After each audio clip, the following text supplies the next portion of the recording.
Вести во 20 на К1, добро вечер. Во ова информативно издание ќе ги дознаете најважните информации од Вардарскиот и Квешкиот регион, Македонија, светот и спортот. По настаните на денот се враќаме веднаш. Останете со нас. Анкета на К1. Велишани ќе ја паметат владата во заминување предводена од ВМРО ДПМН по многобројните инфраструктурни проекти. Се асфалтира западен булевар во Кавадарци. Ова е еден од главните влезови на градот кој води до индустријската зона, каде се вработени повеќе од 10.000 лица. Бездомните куќиња се секојдневен проблем за Велишани. Локалните власти прават напори час поскоро да се реши проблемот.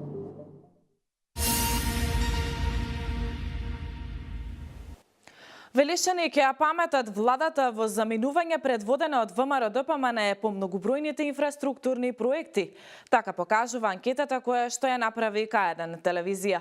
Иако очекувањата беа дека најголем дел од одговорите ќе бидат во насока на креираните работни места. Сепак на изненадување инвестирањата во инфраструктурата беше тоа што остави најголем впечаток кај Велишани. Колешката Дијана Иванова анализира на оваа тема. Пред истекот на мандатот на оваа влада, К1 телевизија ги прашуваше Велишани што е она по што ќе ја паметат владата предводена од ВМРО ДПМН и Никола Груевски.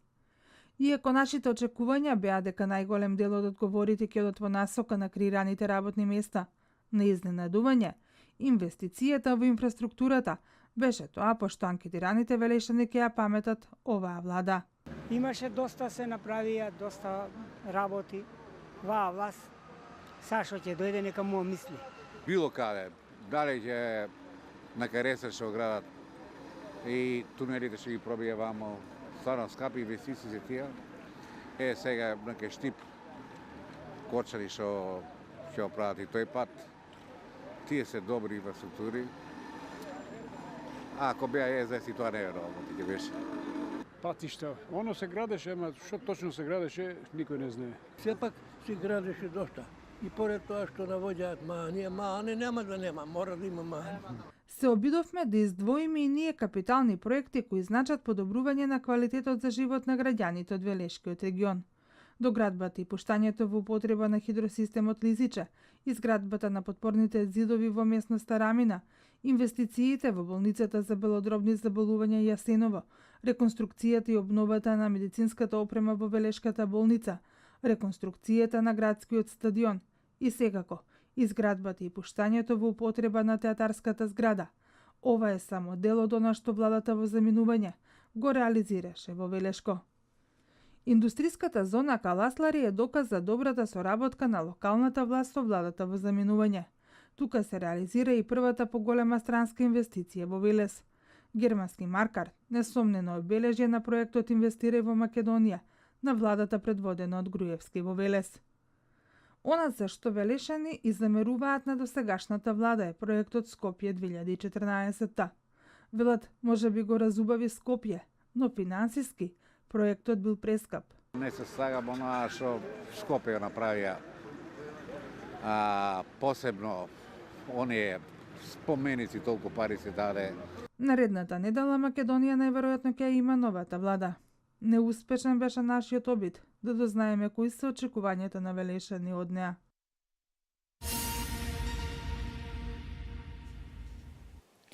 Домашната банкнота и банкарскиот систем се стабилни, вели гувернерот на Народната банка на Република Македонија Димитар Богов во интервју за телевизија Нова. Тој истакна дека и покрај политичката криза нема потреба од стравување. Граѓаните своите заштеди може да ги прават во домашна валута. Во последните 20 години денарот е стабилен, вели гувернерот на Народна банка на Република Македонија Димитар Богов во интервју за телевизија Нова. Тој потенцира дека и покрај политичката криза нема потреба од стравување. Граѓаните своите заштеди може да ги прават во домашната валута. Народната банка покажа дека може да ја задржи стабилноста на денарот во секакви услови и при секакви шокови. Последен беше шокот од минатата година. Ние ја задржавме стабилноста, не дозволивме нарушување на состојбите и тука не треба да има воопшто сомневање. Народната банка има прва и основна цел во Законот за Народна банка одржување на ценовната стабилност. А тоа ние го правиме преку стабилниот курс на денарот. Богов вели дека паралелно со стабилноста на денарот, стабилен е и банкарскиот систем во државава. Втората цел е стабилноста на банкарскиот сектор и тоа го обезбедуваме во континуитет и ќе продолжиме да го обезбедуваме и во наредниот период. Така што не треба воопшто да има сомневања околу она што е во надлежност на Народната банка. Паралелно со ова, солидна е депозитната база, иако во изминатите 3 години тој расте многу помал, рече гувернерот Богов во интервју за ТВ Нова.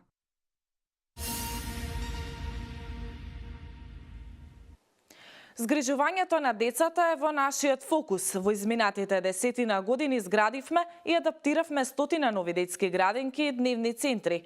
А доколку имавме можност да ја реализираме нашата програма во која се планирани уште 140 објекти за згрижување на деца од предучилишна возраст, мислам дека во голема мерка ќе ги задоволевме потребите за градинки во Македонија. Ова го истакна лидерот на ВМРО-ДПМН Никола Груевски. Токму на оваа тема ни подготви прилог колешката Валентина Михајловска. Во досегашниот мандат на ВМРО-ДПМН изградени или опремени за адаптација на детски градинки се 87 објекти. Од нив 60 се градинки, а 27 се дневни центри за деца од предучилишна возраст, истакна лидерот на ВМРО-ДПМН Никола Груевски. Годинава се очекува уште вкупно 18, но нема сите да се довршат годинава, меѓу 10 и 15 ќе се довршат оваа година, тие се во тек, што значи ќе се надмени бројката од 100 нови градинки или пак постојани објекти кои што беа адаптирани и опремени како градинки. Груевски додаде дека во новата програма на ВМРО-ДПМН имала предвидено и нови 140 градинки. Сепак таа програма нема да може да се реализира во моментов, туку ќе чекат други времиња. Тој додаде дека учинокот кој што оваа партија го направила во изминатиот период е од големо значење.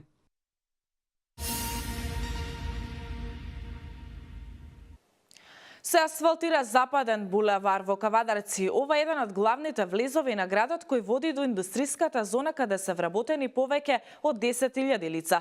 Реконструкцијата се однесува на улицата Западен булевар од новиот кружен тек кај основното училиште Гоце Делчев до Северен булевар. Оваа инвестиција е во рамките на програмата за комунална изградба на локалната самоуправа, која чини околу 20 милиони динари. Кавадарци добива влез како што доликува за град со интензивен сообраќај. Се работи за потегот кон најголемата индустријска зона каде се вработени околу 10.000 луѓе. Како што и е познато на јавноста, Кавадаречката локална самоуправа во 2015 година ги започна постапките за решавање на имотно-правните проблеми, а потоа и самата изградба и пробивање на делницата во должина од 440 метри. Реконструкцијата се однесува на улицата Западен булевар од новиот кружен тек кај основното училиште Гоце Делчев до раскрсницата на заобиколницата, односно со Северен булевар. Од двете страни на улицата изградени се нови тротоари. Оваа инвестиција е во рамки на програмата за комунална изградба. По асфалтирањето ќе следува хортикултурно уредување и поставување на канделабри за улично осветлување и други инфраструктурни објекти. Финансиски овој потек чини околу 20 милиони динари.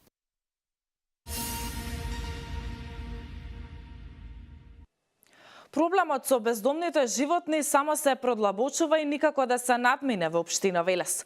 Локалните власти прават напори час поскоро да се изнеде решение, но и да се спречат несовисните граѓани да расфрлуваат отров на јавните површини низ општината. Според податоците, само во изминативе 5 месеци отруени се над 10 животни на територијата на Велес. Катерина Нацева повеќе. Бездомните кучиња се секојдневен проблем за велешани. Локалните власти прават напори час поскоро да се реши проблемот и да се спречат несовесните граѓани да расфрлаат отров на јавните површини низ општината. Градоначалникот Славчо Чадиев остро го осудува ваквиот нечовечен чин. Пред извесен период имаше јавен повик за да се обезбеди место за згрижување на бездомните животни, но Чадиев вели дека никој не пројавил интерес за истиот. Се наоѓаме во специфична ситуација, значи конкретно во нашиот град, бидејќи на новиот повик, на новиот тендер, никој не се јави да, иако општина Велес спрема солидни средства, околу 16.000 евра годишно дава за згрижување на бездомните куќиња, не се јави ниту една институција, ниту ниједна невладина организација да се озве на повикот, на тендерската постапка. Ние повторно ќе објавиме, кога ќе можеме да објавиме, согласно сега, знаете, законските неможности да се објави постапка, но скоро се надевам тоа ќе се реши. Проблемот е сериозен, потенцира Чадиев, но вели дека и граѓаните кои чуваат домашни миленици треба да се однесуваат поодговорно кон нив. Имаме сериозен проблем со тоа, меѓутоа ќе апелирам и на сериозност и кај одгледувачите што чуваат домашни миленичиња да ги чипуваат, не да се пуштаат домашните миленичиња, бидејќи не е возможно во толкова број да има куќиња скитници по градовите во Република Македонија и по населените места, ако не се пуштаат. Знаете, има едно правило, непишано, се земаат меленичиња, се чуваат одреден период и се пуштаат потоа во да лутаат низ градовите, низ населените места и нормално да се дешава тоа што се дешава. Според податоците, само во изминативе 5 месеци се отруени над 10 куќиња на територијата на општина Велес, а регистрирани се околу 5000 бездомни животни. Освен локалните власти, во моментов грижа за бездомните миленици водат и неколкуте здруженија за заштита на животните во општина Велес.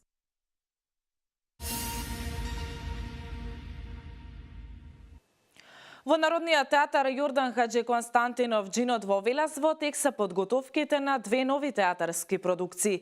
Како што појаснуваат од театарот, првата продукција е Тирамису, а втората продукција е постановка на драмскиот текст Пасивно пушење.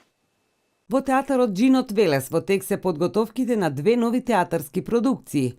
Првата продукција е Тирамису, работена според истоимениот текст на полската авторка Јоана Овшијанко во адаптација и режија на Теа Беговска како дел од годишната програма на театарот за 2017-та, поддржана од Министерството за култура на Република Македонија.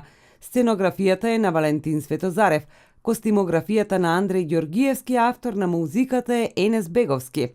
Во представата настапуваат актерите Маја Љутков, Зорица Панчич, Талија Настова, Марија Стефановска, Фаик Мефаиловски, Жарко Спасовски, Душица Настова и Румена Шопова. Втората продукција е постановка на драмскиот текст Пасивно пушење од Небојша Ромчевиќ во режија на Јордан Витанов, како проект кој се реализира од сопствени средства на театарот. Сценографијата и костимографијата се на Валентин Светозарев, кореографијата на Маја Каревски, а авторската музика на Сашко Костов. Во представата настапуваат Зоран Љутков, Фаик Мефаиловски, Александар Велјановски, Кирил Гравчев, Јордан Витанов и Весна Димитровска-Бобевски. Од програмата на театарот досега беа реализирани 4 премиерни изведби: Ана Комнена од Сашо Димовски во режија на Ненад Витанов и Васил Зафирчев, Театар Љубов моја од Валери Петров во режија на Дејан Дамјановски, Песни за татковината, авторски проект на Петар Темелковски и Синиот портокал од Џо Пенхол во режија на Александар Ивановски.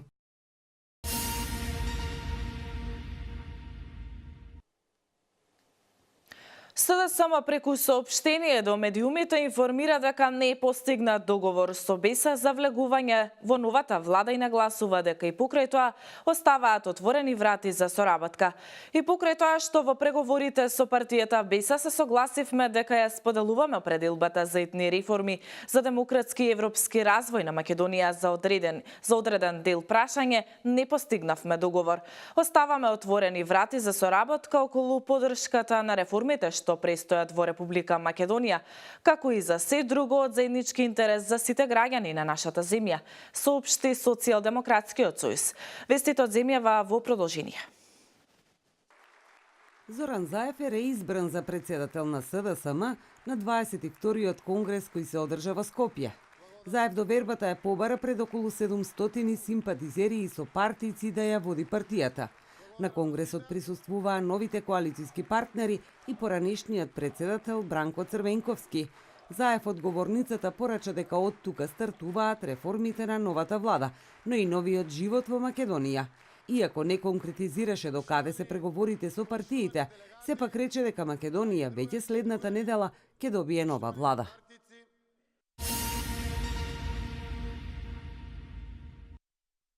Никола Груевски, лидерот на ВМРО ДПМН, со коментар за Конгресот на СДСМ, за кој вели дека на едно место ги гледаме истите препознатливи лица по корупција и криминал. Ги гледаме горе-долу истите луѓе кои што ги препознаваме од нивното владење по корупција, криминал, по неработење, по лажни ветувања, по манипулации, по лажни информации, обвинување на противникот, наместо фокус и концентрација на нови проекти, на нешто што ќе го подобри животот на народот, фокус и концентрација на противникот, на опонентите, да ги оцрнат, да фрлат лаги врз нив и невистини, коментира Груевски.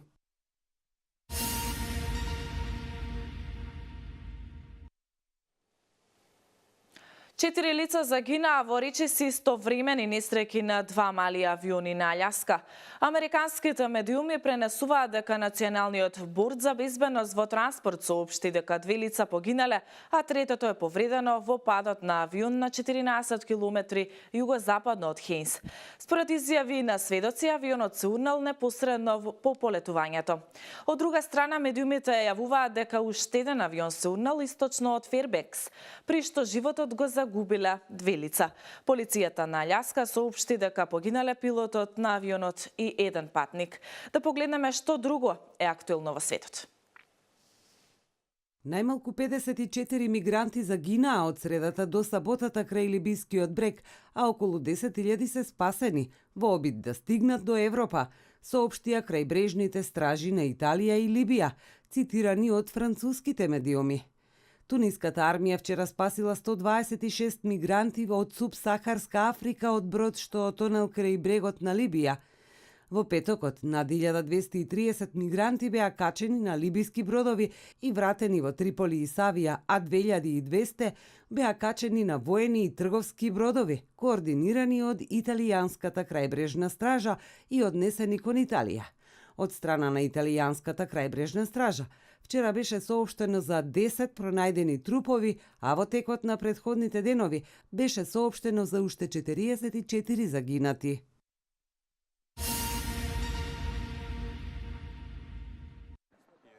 Најмалку 18 лица, од кои повеќето се цивили, загинале вчера, кога бомбаш самоубиец со автомобил влетел во конвој на силите за безбедност во источен Авганистан, соопшти представник на Министерството за внатрешни работи. Цел на бомбаш, откако што јавуваат американски медиуми, била група стражари кои ги обезбедувале американските сили во провинцијата Хост, но повеќето од жртвите во нападот биле цивили. Нападот се случи на првиот ден од светиот месец Рамазан.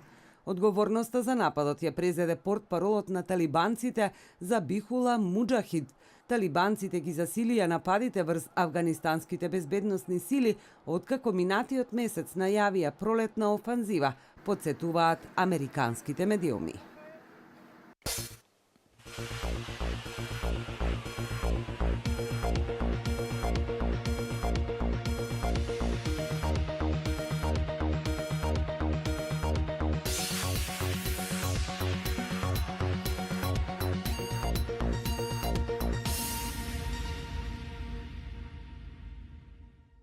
Завршиме дневникот, ве известуваме накратко и за временската прогноза.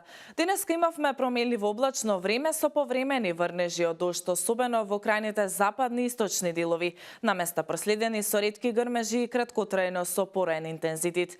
Температурата се движи од 19 до 23 степени, а веќе од стартот на новата работна недела ќе преовладува постабилно време. Дневната температура ќе биде во постојан пораст, а од четврток на повеќе места температурата ќе надминува на 30 степен. Тоа е се за овој информативен преглед. Останете во добро расположение со програмата на К1. Од мене пријатно.